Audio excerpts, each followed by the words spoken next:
Mars media நேயர்களுக்கும் அன்பர்களுக்கும் இந்த நாள் இனிய நாளாக அமைய எல்லாம் வல்ல இறைவனை பிரார்த்திக்கின்றோம். இந்த சேனல் உங்களுக்கு பிடிச்சிருந்தா மறக்காம சப்ஸ்கிரைப் பண்ணுங்க, ஷேர் பண்ணுங்க, லைக் பண்ணுங்க, கமெண்ட் பண்ணுங்க. எனதுருமை மிதுன ராசி நேர்களே, இந்த அருமையான பதிவில் நம்ம என்ன பார்க்க போறோம் அப்படின்னா, நிகழும் மங்களகரமான குரோதி வருடம் பங்குனி மாத ராசி பலன். ஆல்மோஸ்ட் இதான் லாஸ்ட் மாதம், கரெக்டா? குரோதியில் கடைசி, அடுத்தபடியாக விஸ்வாவசு ஆரம்பிச்சுடுறது. சரி, இந்த குரோதி வருஷம் பங்குனி மாதம் எந்தெந்த கிரகங்கள் உங்களுக்கு சப்போர்ட்டிவாக இருக்குது, எந்தெந்த கிரகங்கள் மூலமாக நீங்கள் கவனமாக இருக்கணும், பரிகாரமாக என்ன பண்ணினா ரொம்ப விசேஷம், இதை பற்றி நம்ம தெளிவாக பார்க்க போகிறோம். ஃபர்ஸ்ட் ஆஃப் ஆல், உங்களோட ராசிநாதனும் சுகாதிபதியுமான புத பகவான் ஜீவனஸ்தானத்தில் நீச்சம் அடைஞ்சிருக்கார். உத்தியோகத்தில் கொஞ்சம் கவனமாக இருக்கணுங்க, தொழில் வியாபாரத்தில் கவனமாக இருக்கணும். உங்களோட வேலைகள் என்னவோ அதை மட்டும் பாருங்கள், மனசில் கொஞ்சம் குழப்பம்லாம் இருக்கும், இதெல்லாம் கொஞ்சம் பண்ணிங்கன்னா நல்லது. அதேமாரி சொத்து சேர்க்கை, சொத்து வாங்குற மாதிரி இருந்தீங்க அப்படின்னா வில்லங்கம் இல்லாத ஒரு சொத்தாக பார்க்கணும், சரியா? அட்வொகேட் இது இல்லைன்னா எல்லாம் பார்த்துட்டு தான் அதுக்கப்புறம் நீங்கள் அதை ப்ரொசீட் பண்ணணும். 18/3/2025 முதல் இந்த புத பகவான் உங்கள் ராசிநாதன் வக்கரகதியில் பாக்கியஸ்தானத்துக்கு போகிறார். வக்கரம் அடைஞ்சாலும் பாக்கியஸ்தானம் அப்படிங்கும்போது ஓரளவுக்கு உங்களுக்கு மனசில் ஒரு தெளிவு கிடைக்கும், உத்தியோகத்தில் ஒரு முன்னேற்றம், ஒரு தொழில் வியாபாரத்தில் ஒரு முன்னேற்றம், இதெல்லாம் வரத்துக்கு வாய்ப்புகள் இருங்க. இந்த படிக்கிற குழந்தைகளுக்கும் ஓரளவுக்கு நல்லபடியான ஒரு முன்னேற்றம் கண்டிப்பாக வரும். நல்லா படிக்கணுங்கிற ஒரு எண்ணம் இருக்கும். ஏன்னா சாதாரணமாகவே உங்கள் ராசிநாதன் அப்படிங்கும்போது படிப்பில் கொஞ்சம் சுமாராக இருக்கிற குழந்தைகளோட இப்போ நல்லா படிக்கணுங்கிற ஒரு எண்ணம் இந்த குழந்தைகளுக்கு கண்டிப்பாக கிடைக்கும். அடுத்தபடியாக 30/3/2025 முதல் இந்த புத பகவான் வக்கர நிவர்த்தி அடைகிறது ரொம்ப விசேஷம். ஏன்னா பாக்கியஸ்தானத்தில் ஸ்ட்ராங் ஆகிடுறார். ஸோ நீங்கள் எதிர்பார்க்காத சில வேலைகள் கூட அருமையாக நிறைவேறும். அதுமாரி நீங்கள் இந்த வேலைகளை ரொம்ப கஷ்டமான வேலை அப்படின்னு நினச்சிட்டு இருப்பீங்க, அது எளிதாக உங்களுக்கு முடிஞ்சிடும். அந்த மாதிரிலாம் நடக்கிறதுக்கு வாய்ப்புகள் இருக்குங்க. எழுத்து மற்றும் அச்சுத்துறையில் இருக்கும் நண்பர்களுக்கு புதிய வாய்ப்புகள் மிளிரும். 10/4/2025 முதல் இந்த புத பகவான் மறுபடியும் ஜீவனஸ்தானத்துக்கு போயிடுறார். 10ஆம் இடத்துக்கு போய் நீச்சம், சரியா? மீன ராசியில். ஸோ மறுபடியும் நீங்கள் எல்லா விஷயத்துலையும் கவனமாக இருக்கணும். உத்தியோகம், தொழில் வியாபாரம், பேசுகிற வார்த்தைகள், குடும்பத்தில் எல்லாத்துலேயும் கவனமாக இருக்கணும். அடுத்தபடியாக 5/12 குடையாதிபதி சுக்கிரபான், பஞ்சமாதிபதி, விரையாதிபதி. உங்களுக்கு குழந்தைகள் மூலமாக தான் செலவுகளே, குழந்தைகள் மூலமாக தான் பிரச்சனைகளே, குழந்தைகள் மூலமாக தான் சந்தோஷமே, சரியா? அந்த வகையில் இந்த சுக்கிரபான் 10ஆம் இடத்துல உச்சம் அடைஞ்சிருக்கார். ஸோ இதெல்லாம் உச்சம் அடைந்தாலும் வக்கரகதியில் இருக்கார். இது எல்லாமே பார்த்தீங்கன்னா உங்களோட உயர்வுக்கு ஒரு வழி கொடுக்கும். உயர்வுக்கு வழி எப்படி? ஆன்மீக விஷயங்களில் நீங்கள் அப்படியே இது பண்ணணும். அன்னதானம் பண்ணுங்க, சரியா? உங்களால் முடிஞ்ச அன்னதானம் தினந்தோறும் பண்ணாலும் ரொம்ப விசேஷம். முடியலையா வெள்ளிக்கிழமை பண்ணுங்க. அற்புதமான ஒரு தைரியம், முன்னேற்றம் கண்டிப்பாக சேரும். 6/11 குடையாதிபதி செவ்வாய் எங்கே இருக்கார்? பகைருண ரோகாதிபதி, லாபாதிபதி, ஜென்மராசியில். Tension tension tension. 1ஆம் தேதி வரக்கூடிய பென்ஷன் கூட வரலாங்க, அதுவே டென்ஷன். இந்த மாதிரி தான் போயிட்டுருக்கு. ஸோ கோபத்தை குறைச்சிக்கோங்க, அதுமாரி பேச்சை குறைச்சிக்கோங்க. பேசுகிற வார்த்தைகள் தான் சில பேரை காயப்படுத்தும், சரியா? நம்ம சில பேரை நம்ம வாழ வைக்கலை, நம்ம ஒன்றும் பண்ணலை அப்படின்னாலும் அவங்கள காயப்படுத்தக்கூடாது. அதனால் பேசுகிற வார்த்தைகளில் கவனமாக இருக்கணும், பொறுமையாக இருக்கணும். ஏன்னா உங்களுக்கு பகிர்ண ரோகாதிபதி பேசுகிற வார்த்தையிலேயே உங்களை சிக்கலில் மாட்டி விட்டுருவார். ஏன்னா அவர் தான் உங்களுக்கு பார்த்தீங்கன்னா லாபாதிபதி என்ன. அப்போ ஒரு ஆதிபத்தியம் உங்களுக்கு நல்லபடியான ஒர்க் அவுட் ஆகும், ஒரு ஆதிபத்தியம் பார்த்தீங்கன்னா பகைருண ரோகாதிபதி அப்படிங்கும்போது உங்களை ஒரு வம்பில் மாட்டி விட்டுருவார். வம்பு, வழக்கு, நோய் இதிலெல்லாம். அதனால கவனமாக இருக்கணும் பேசுகிற வார்த்தைகள், சரியா? சீருடை பணியாளர்களாகிய காவல், இராணுவம், தீயணைப்புத்துறை, மருத்துவத்துறையில் வேலை பார்க்கும் அன்பர்களுக்கு எதிர்பார்க்கும் இடமாற்றம், பதவி மாற்றம், பதவி உயர்வு, சம்பள உயர்வு சற்று காலதாமதமாகி பிறகு நிறைவேறும். இந்த நேரத்தில் வாழ்க்கை துணையோட உடல் ஆரோக்கியம் கொஞ்சம் கவனிச்சுக்கோங்க, சரியா? அடுத்தபடியாக 7/4/2025 முதல் இந்த செவ்வாய் பகவான் தனவாக்கு குடும்ப சலனாக 2ஆம் இடத்துக்கு வந்துடுறார். ரகபாடா, ஜென்மராசியை விட்டு வெளியேகிட்டார், ரொம்ப சந்தோஷம் அப்படின்னா 2ஆம் இடத்துல நீச்சம். கடகராசியில் அவர் நீச்சம் என்னத்தை செய்வார்? அவருக்கு தனவரவை கொஞ்சம் டைட் பண்ணுவார். அப்போ நம்ம என்ன பண்ணணும்? நிறையா உழைக்கணும், அவ்வளோதான். இப்போ ஒரு ஆட்டோ டிரைவர் நீங்கள் அப்படின்னு வச்சுக்கோங்க, இன்றைக்கி கொஞ்சம் கடுமையாக உழைச்சா நமக்கு ஒரு 1000 ரூபாய் வரும் அப்படின்னு நினச்சா நீங்கள் அதை டபுளாக உழைக்கணும். எப்படி? கொஞ்சம் நேரங்காலம் தெரியாமல் கொஞ்சம் உங்களோட உடம்பையும் கவனிச்சுக்கணும், சாப்பாட்டையும் கவனிச்சுக்கணும், சரியா? சுவர் இருந்தால் தான் சித்திரம் எழுத முடியும். அதனால் உடம்பையும் கவனிச்சுக்கோங்க. நல்லபடியான ஒரு முன்னேற்றத்தை பார்க்கணும் அப்படின்னா கொஞ்சம் கடுமையாக உழைங்க, அதுக்கு உண்டானது கிடைக்கும், சரியா? நீச்சம் அடையிறா இருக்கும்போது நம்ம அதுக்கு அப்படியே ஆப்போசிட்டாக யோசிக்கணும். தனவரவு டைட் ஆகும், அப்போ எப்படி நம்ம உழைச்சா கண்டிப்பாக கிடைக்கும். அடுத்தபடியாக வாக்குறுதிகள். இந்த நேரத்தில் வாக்குறுதிகளை கொடுக்காதீங்க. நான் இதை பண்ணித்தரேன், யானையை பூனையாக்குறேன், பூனையை யானையாக்குறேன், அதெல்லாம் வேண்டாம். அடுத்தபடியாக குடும்பத்துக்கு தேவையானதை ஓரளவுக்கு வாங்கி கொடுப்பீங்க. இருந்தாலும் கொஞ்சம் டைட்டாக இருக்கிற மாதிரி இருக்கும். சரியா? அடுத்தபடியா சகாய அதிபதி, முயற்சி ஸ்தானத்து அதிபதி, வீரியாதிபதி சூரிய பகவான் எங்க இருக்கார்? ஜீவனஸ்தானம் 10ஆம் இடத்துல திக்பலம்னு சொல்லுவா. அப்ப 10ஆம் இடத்துல இருக்கிற சூரிய பகவான் உங்களுக்கு ஒரு உத்வேகத்தை கொடுப்பார். சரியா? ஜீவனத்துல நீ இப்படிதான் ஒர்க் அவுட் பண்ணணும். அதுவும் சகாயாதிபதி. முயற்சி எடு முயற்சி எடு முயற்சி எடு அப்படின்னு சூரிய பகவான் சொல்லுவார். நீங்க எடுத்தீங்க அப்படியே வெற்றி. அதேமாதிரி தொழில் வியாபாரத்துலையும் பரபரப்பாக இருக்கணும், சுறுசுறுப்பாக இருக்கணும், கண்டிப்பாக கிடைக்கும். அதேமாரி சில பேருக்கு பார்த்தீங்கன்னா பொன்பொருள், ஆடை, ஆபரண சேர்க்கை, வீடு, மனை, வாகனம் இதெல்லாம் வாங்கக்கூடிய ஒரு வாய்ப்பும் அவங்களுக்குலாம் கண்டிப்பாக அமையுங்க. 7, 10 குடை அதிபதி குரு பகவான் விரயஸ்தானத்தில் இருக்கார்.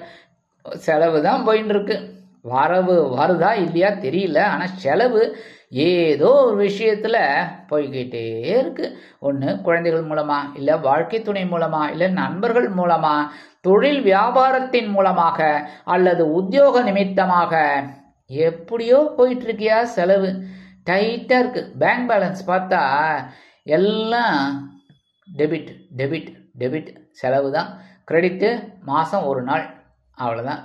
அப்படிதான் போயிட்டு இருக்கு. சரி, பரவாயில்ல. இருந்தாலும் இந்த குருவோட பார்வைன்னு பார்த்தீங்கன்னா 4ஆம் இடத்துல விழுது 5ஆம் பார்வை. ஓரளவுக்கு தன் சுகம் கண்டிப்பாக உங்களுக்கு இருக்குங்க. தன்னோட சுகம் அது இன்னைக்கு நம்ம இப்படி இருக்கணும் அப்படின்னு நினச்சிங்கன்னா அதை செஞ்சிருவீங்க. அடுத்தபடியா 6ஆம் இடத்தை 7ஆம் பார்வையாக பார்க்குறாரு. ஸோ எந்த டென்ஷன் இருந்தாலும் அதை சமாளிக்கிற ஒரு பக்குவம் உங்களுக்கு கண்டிப்பாக கிடைக்கும். அடுத்தபடியாக 9ஆம் பார்வை உங்கள் அஷ்டமராசியை பார்க்குறாரு. உடல் ஆரோக்கியம் சுமாராக இருந்தால் கூட மருத்துவ செலவுகளின் மூலமாக எல்லாவற்றையும் நீங்கள் சரி செய்து கொள்வீர்கள். அடுத்தபடியாக 8, 9 குடை அதிபதி சனீஸ்வரன் பாக்கியஸ்தானத்தில் இருக்கார். அதாவது இந்த அஷ்டமாதிபதி பாக்கியாதிபதி பாக்கியஸ்தானத்தில் இருக்கார் மாதம் முழுவதும். ஏன்னா இந்த சனீஸ்வர பகவானுக்கு வாக்கிய பஞ்சாங்கப்படி பயிற்சி இல்லை. சரியா? ஆனால் 29/3/2025 முதல் ஜீவனஸ்தானத்துக்கு வந்துடுறார். திருக்கணித பஞ்சாங்கப்படி கர்மஸ்தானத்துக்கு வந்துடுறார். திருக்கணிதம் நிறைய பேருக்கு ஒர்க் அவுட் ஆகுது. வாக்கியம் ஒர்க் அவுட் ஆகலை சில பேருக்கு, ஆனால் சில பேருக்கு ஒர்க் அவுட் ஆகுது. அப்போ நீங்கள் என்ன பண்ணணும் அப்படின்னா, எது உங்களுக்கு ஒர்க் அவுட் ஆகுதோ அதை நீங்கள் தான் எடுத்துக்கணும், டிசைட் பண்ணணும். புரியுதா? எனக்கு இன்ஃபேக்ட் எனக்கு திருக்கணிதம் ஒர்க் அவுட் ஆகுது. அந்த மாதிரி சில பேருக்கு திருக்கணிதம் ஒர்க் அவுட் ஆகும். ஒரு இதில் சொல்லியிருக்காரு ஒரு ஜோதிடர், வாக்கிய பஞ்சாங்கப்படி தான் எல்லாமே நடக்கிறது, திருக்கணித பஞ்சாங்கப்படி எதுவுமே கிடையாது. ஸோ சனிப்பயிற்சிங்கிறதெல்லாம் சும்மா ஹம்பக்கு, அது இதெல்லாம் கிடையாது, அந்த மாதிரிலாம் கிடையாதுன்னு. பட் என்னோட இது என்ன அப்படின்னா, இப்போ 2 விஷயம் இருக்குன்னு ஊருக்கு தெரியுது, உலகத்துக்கு தெரியுது. சரியா? வாக்கியம்னு இருக்கு, திருக்கணிதமும் இருக்குன்னு சொல்றாங்க. திருக்கணிதம் அப்போ ஏன் இருந்தது சொல்லுங்க? வாக்கியம் ஏன்? அப்போ வாக்கியத்தையே நம்ம பின்பற்றி இருக்கலாமே. அப்போ திருக்கணிதம் ஏன் வந்தது? அதுவும் இப்போதான் வந்துதா? இல்லை, திருக்கணிதம் ஆண்டாண்டு காலமா இருக்கு. எதனால? திருத்தப்பட்ட கணிதம் கிடையாது. அப்படின்னா என்னன்னா, இப்ப என்ன ஓடின்னு இருக்கு வான்வெளியில, இப்ப என்ன கிரகங்கள் ஓடிட்டு இருக்கு, அதை வச்சுதான் திருக்கணிதம். ஸோ சில பேருக்கு திருக்கணிதம் ஒர்க் அவுட் ஆகும். ஸோ நீங்க தப்பே கிடையாது. நீங்க வாக்கியம்னா வாக்கியம் நீங்க எடுத்துக்கோங்க, திருக்கணிதம்னா நீங்க திருக்கணிதம் எடுத்துக்கோங்க. வாக்கியம் அப்படிங்கிறது பாக்கியஸ்தானத்துல இருக்கார். ஸோ தந்தை மூலமாக சில நன்மைகள் தீமைகள். ஏன்னா 9ஆம் இடம்ங்கிறது சமநிலை, அப்படிதான் இருக்கும். அதாவது பிளஸ் கிடையாது, மைனஸ் கிடையாது, பிளஸ் ஆர் மைனஸ் அப்படியே மாறி மாறி வந்துட்டு இருக்கும். அது ஓகேயா? ரைட், எடுத்துக்கோங்க. ஆனால் ஜீவனஸ்தானத்துக்கு திருக்கணித பஞ்சாங்கப்படி 29 மார்ச். அப்போ என்ன? ஜீவனம் விருத்தி அடைகிறதுக்கு நீங்கள் எல்லா வேலைகளும் செய்யணும். சில பேருக்கு உத்தியோக மாற்றம், சில பேருக்கு தொழில் வியாபாரத்தில் ஒரு மாற்றம், இந்த இடத்த விட்டுட்டு வேற இடத்துக்கு பெரிய அளவில் கொண்டு போகலாமா அப்படிங்கிற ஒரு எண்ணங்கள், இந்த மாதிரிலாம் கிடைக்கிறதுக்கு சில வாய்ப்புகள் இருக்குங்க. இந்த நேரத்தில் உங்களுக்கு ஒரு பரபரப்பாக இருக்கக்கூடிய ஒரு வாய்ப்பு கண்டிப்பாக கிடைக்கும். இது திருக்கணித பஞ்சாங்கப்படி. சரியா?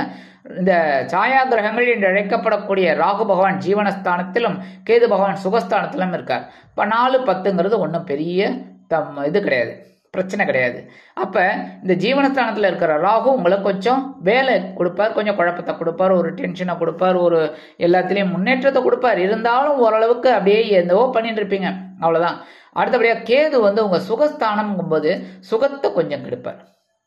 ஏதாவது சுகத்தை, தன் சுகம் அப்படின்னா என்ன? உடல் ஆரோக்கியம்.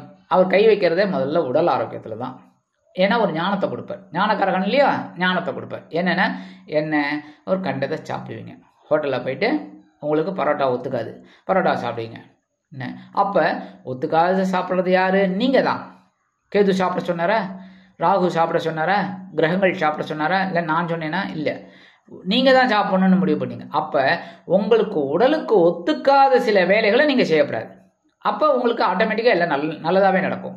அதேமாரி மனசு ஆன்மீக பாதையில் கொண்டு போனீங்க அப்படின்னா கண்டிப்பாக ஒரு நன்மைகள் உங்களுக்கு கண்டிப்பாக இருக்குங்க. ஆன்மீக பயணங்கள், குலதெய்வ கோவில், இல்லைன்னா பக்கத்தில் இருக்கிற கோவில், இதெல்லாம் போயிட்டு வாங்க. பிள்ளையாரை வழிபாடு பண்ணுங்க. கண்டிப்பாக ஒரு பெரிய மாற்றங்கள் உங்களுக்கு கண்டிப்பாக கிடைக்கும். அதேமாதிரி வெளியூர் இல்லைன்னா வெளிநாடு போய் படிக்கணும்னு நினைக்கிற குழந்தைகளுக்குலாம் அற்புதமான ஒரு முன்னேற்றம் கண்டிப்பாக கிடைக்கும். ஒரு உத்தியோகத்துக்கு போகணும்னு நினைக்கிற குழந்தைகளுக்கு நல்ல உத்தியோகம் கண்டிப்பாக கிடைக்கும். அடுத்தபடியாக பரிகாரமாக என்ன பண்ணினா ரொம்ப விசேஷம், முருகப்பெருமான் வழிபாடு கண்டிப்பாக பண்ணணும். ஏன்? செவ்வாய் பகவான் நீச்சம் அடைகிறார். ஸோ எங்கே நீச்சம் அடைகிறார்? உங்கள் தனவாக்கு குடும்பஸ்தானம். ஸோ தனவர் வரணும் அப்படின்னா முருகப்பெருமான் வழிபாடு. பக்கத்தில் இருக்கிற முருகப்பெருமான் கோயிலுக்கு போயிட்டு வள்ளி தேவசேனா சமேத எம்பெருமான் முருகப்பெருமானை வழிபாடு பண்ணுங்கோ.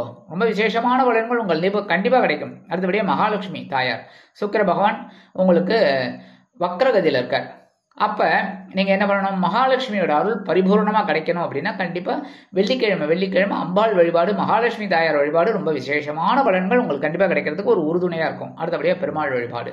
உங்கள் ராசிநாதன் புதன், அவர் ஜீவனஸ்தானத்தில் நீச்சம், அடுத்தது வக்ரகதியில் பாக்கியம், அடுத்தபடியாக வக்ர நிவர்த்தி அடையார், அடுத்து ஜீவனஸ்தானத்துக்கு நீச்சம். என்னையா அதுக்காக தான் பெருமாள் வழிபாடு கண்டிப்பாக பண்ணணும். பக்கத்தில் இருக்கிற பெருமாள் கோயிலுக்கு போயிட்டு துளசி மாலை கொண்டு சேவிச்சுட்டு வாங்க பெருமாள் அனுகிரகம் கண்டிப்பாக உங்களுக்கு பரிபூர்ணமாக கிடைக்கும். அடுத்தபடியாக நவ கிரகங்களில் குரு பகவான் எங்கே இருக்கார்? விரயஸ்தானத்தில் இருக்கார். அப்போ விரயத்தில் இருக்கிற குரு பகவான் உங்களுக்கு ஓரளவுக்கு நன்மைகளை கொடுக்கணும் அப்படின்னா விரயம் கட்டுப்படணும். அப்போ நவ கிரகங்களில் உள்ள புத்திரகாரகராகிய குரு பகவான் காயத்ரி ஒரு 11 தடவை ஓம் விஷபத்வஜாய வித்மஹே கிருணிஹஸ்தாய தீமகி தன்னோ குரு பிரச்சோதயாத் 11 தடவை சொல்லிட்டு ஒரு நெய் தீபம் போட்டு வாங்க வியாழக்கிழமை. அதேமாரி குரு பகவான் இந்த குரு மகான்கள் தரிசனம், சித்தர்கள் தரிசனம், கண்டிப்பாக சித்தர்கள் தரிசனம் பண்ணுங்க. அது ரொம்ப விசேஷமான பலன்கள் உங்களுக்கு கண்டிப்பாக கிடைக்கும். சரியா? அடுத்தபடியாக நவ கிரகங்களில் உள்ள ஆயுள் காரகராகிய சனீஸ்வர பகவான் காயத்ரி சனிக்கிழமை 11 தடவை ஓம் காகத் வஜாய வித்மஹே கட்க ஹஸ்தாய தீமகி தன்னோ மந்த பிரச்சோதயாத் 11 தடவை சொல்லிட்டு எல் தீபம் ஏற்றிட்டு வாங்கோ. எள்ளு படபடன்னு வெடிக்கிற மாதிரி உங்களோட பிரச்சனைகளும் படபடன்னு வெடிச்சு ஒரு சந்தோஷம் கண்டிப்பாக கிடைக்கும். நிறைய பேர் எல் தீபம் ஏற்றப்படாது, ஏற்றலாமா ஏற்றக்கூடாதாங்கிற டென்ஷனில் இருக்கீங்க. வேண்டாம், ஏற்றலாம். புரியுதா? ஆகம விதிப்படி ஏற்றலாம். புரியுதா? சில பேர் தானியத்தை ஏற்றுவாளா அப்படின்னு, அதெல்லாம் கிடையாது. இப்போ ஒரு ஹோமத்தில் அரிசியும் நெய்யும் சேர்த்து தான் நம்ம ஹவிர்பாகமே கொடுக்குறோம் சூரிய பகவானுக்கு. என்ன அப்போ அது அரிசியை கொண்டு நெருப்பில் போடலாமா? தானியத்தில் அதுவும் தானியம் தானே, போடலாமா? போடப்படாது. அப்போ சில ஆகம விதிகள்லாம் இருக்குது. அதனால கோவிலில் இப்போ இந்த இதெல்லாம் இல்லை, எல் தீபம் ஏற்றக்கூடாது அப்படின்னா கோவிலில் அந்த எல் தீபமே விற்க மாட்டாளே. சரியா? விற்க மாட்டாலும் அத்தனை சிவாச்சாரியாருக்கும் தெரியுமா தெரியாதா? கண்டிப்பாக தெரியும். கரெக்டாக? எவ்வளோ பெரிய சிவாச்சாரியார்கள், எவ்வளோ பெரிய இதெல்லாம் விஷயம் தெரிஞ்சவா இருக்கா. சிவ ஆகமம் அத்தனையும் தெரிஞ்சவா நிறைய பேர் இருக்கா. அப்போ அவளுக்கு தெரியாத. ஸோ கண்டிப்பாக நீங்கள் எல் தீபம் ஏற்றுறது நல்லது தான் கோவிலில். சரியா? வீட்டில் ஏற்றப்படாது. வீட்டில் நெய் தீபம் தான், நல்ல நெய் தீபம் தான் ஏற்றணும். கோவிலில் 7 தீபம் ஏற்றிட்டு வழிபாடு பண்ணிட்டு வாங்க. சனீஸ்வர பகவானோட அருள் பரிபூர்ணமாக உங்களுக்கு கிடைக்கும். சில பிரச்சனைகளுக்கு விடிவு கிடைக்கும், ஒரு பிரச்சனைகளுக்கு தீர்வு கிடைக்கும், உங்களுக்கு நன்மைகள் ஆட்டோமேட்டிக்காக கிடைக்கும். ஆக இந்த சிறு பரிகாரத்தின் மூலம் குரோதி வருடம் பங்குனி மாதம் ஏற்றம் தரும், மாற்றம் தரும், இனிமைகளை அள்ளித்தரும் மாதமாக அமையும் என்று கூறி விடைபெறுகிறேன். நன்றி, வணக்கம். மீண்டும் ஒரு அருமையான பதிவில் நான் உங்களை மனமகிழ்ச்சியோடு சந்திக்கிறேன். வாழ்த்துக்கள். வாழ்க வளமுடன். இந்த சேனல் உங்களுக்கு பிடிச்சிருந்தா மறக்காம சப்ஸ்கிரைப் பண்ணுங்க, லைக் பண்ணுங்க, ஷேர் பண்ணுங்க.